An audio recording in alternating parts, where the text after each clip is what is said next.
Et si aimer devenait un acte de création consciente? Et si tu pouvais choisir chaque pensée pour façonner ton monde intérieur? Carl Jung appelait cela le processus d'individuation. Joe Dispenza parlait de neuroplasticité émotionnelle. Transformer son esprit, c'est semer la liberté. Bienvenue dans Miroir de l'âme épisode 2. Aujourd'hui on va apprendre à s'aimer pour mieux exister. Partie 1: redéfinir l'amour de soi. L'amour de soi n'est ni vanité ni arrogance. C'est la reconnaissance de ta valeur essentielle. Jung enseignait que s'occuper de soi est un acte de courage. Dispenza montrait que chaque pensée d'aimer crée une empreinte neuronale. Imagine chaque cellule de ton corps baignée de bienveillance. Ressens ton cœur s'ouvrir à l'intégralité de ton être.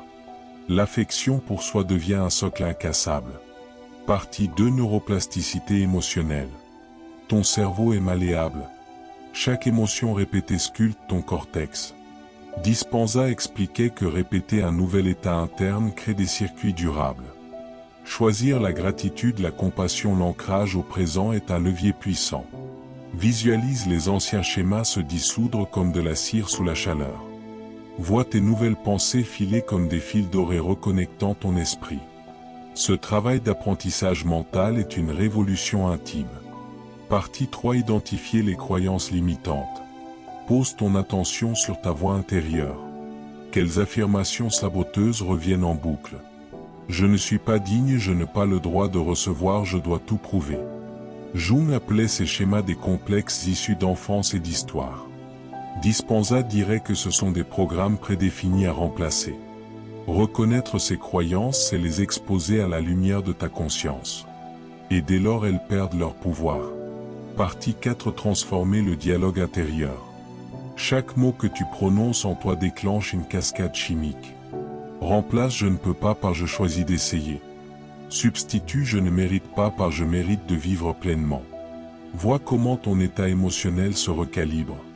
Dispenza insistait sur l'impact des intentions conscientes. Chaque phrase positive ancre la confiance et cultive l'amour. Partie 5: réécrire ton histoire personnelle. Ton passé n'est pas ton destin. Chaque souvenir est une interprétation susceptible de changer. Au lieu de te voir victime, tu peux te voir survivant et créateur. Jung considérait que narrer sa vie avec conscience est un acte de transformation. Dispenza enseignait comment réécrire son script intérieur par la visualisation. Laisse ton esprit voyager dans un futur où tu incarnes ta version la plus aimante. Partie 6: visualisation créative. Ferme les yeux et imagine un jardin intérieur. Un espace sacré où chaque pensée aimante fait éclore une fleur de lumière. Sens la chaleur de la gratitude irradier ton être. Vois tes douleurs se transformer en racines solides. Chaque souffle harmonise ton esprit et ton corps. Ce tableau mental deviendra la base de tes nouveaux circuits neuronaux. Partie 7: exercice guide. Respire profondément. Invite ton moi blessé à te rejoindre face à toi. Regarde-le avec compassion comme un enfant qui a besoin d'amour. Dis-lui je suis là pour toi, je te soutiens, je te protège. Répète mentalement ou à voix basse ces mots 3 fois. Observe les tensions se relâcher et un courant de paix circuler. Partie 8: ancrage et rituel quotidien. Chaque aube prend un carnet. Écris 3 affirmations de bienveillance envers toi. Je mérite l'amour, je suis digne, je cultive la paix.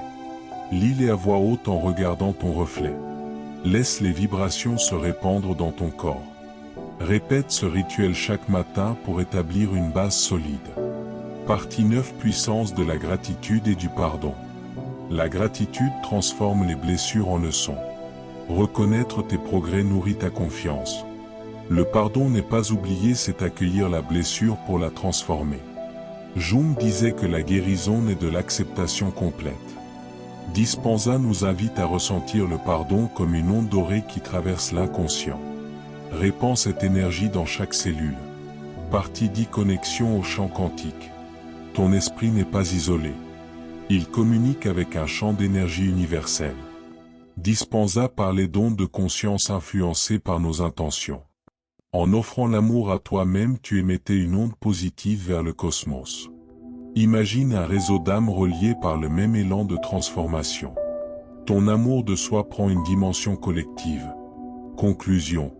Tu viens de poser les premières pierres de ta liberté intérieure. Chaque jour est une occasion de reconnecter à ta valeur. Continue ce travail d'amour et d'engagement conscient. Abonne-toi pour découvrir l'épisode 3 Exploration de l'inconscient collectif. Merci d'être ici et de participer à cette aventure.